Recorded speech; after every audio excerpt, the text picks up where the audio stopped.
సాధారణంగా శ్మశానం పేరు చెబితేనే చాలామందికి భయం, వణుకు.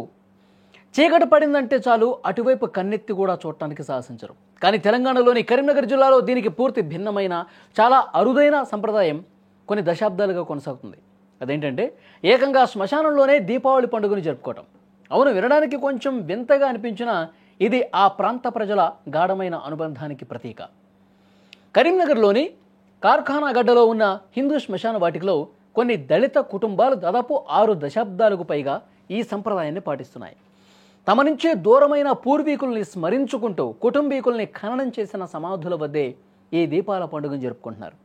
ఈ కుటుంబాలు దీపావళికి వారం రోజుల ముందు నుంచే సన్నాహాలు ప్రారంభిస్తారు. శ్మశాన వాటిక వద్ద పరిసరాలు పూర్తిగా శుభ్రం చేస్తారు. సమాధులకు రంగులు వేసి చక్కగా ముస్తాబు చేస్తారు. చనిపోయిన తమ బంధువుల సమాధుల వద్ద కుటుంబ సభ్యులు అందరూ వెళ్ళి అక్కడ పనులన్నీ పూర్తి చేస్తారు. ఆ తర్వాత పూలతో సమాధుల్ని అలంకరిస్తారు. దీపావళి పండుగ రోజున సాయంత్రం వేళ ఆయా కుటుంబ సభ్యులంతా చిన్న పెద్ద అన్న తేడా లేకుండా సమాధుల దగ్గరికి చేరుకుంటారు. తమ పూర్వీకులకు ఇష్టమైన ప్రత్యేకమైనటువంటి వంటకాలు వండి వాటిని నైవేద్యంగా సమాధుల దగ్గర పెడతారు. పితృదేవతలకు నైవేద్యాలు సమర్పించిన అనంతరం వాళ్ళను స్మరించుకుంటూ ఆయా కుటుంబీకులు పూజలు కూడా చేస్తారన్నమాట. అయితే ఉపాధి కోసం ఇతర ప్రాంతాలకు వెళ్ళి అక్కడ స్థిరపడిన వాళ్ళంతా కూడా దీపావళి పండుగకు మాత్రం తప్పకుండా కరీంనగర్కి వస్తారు.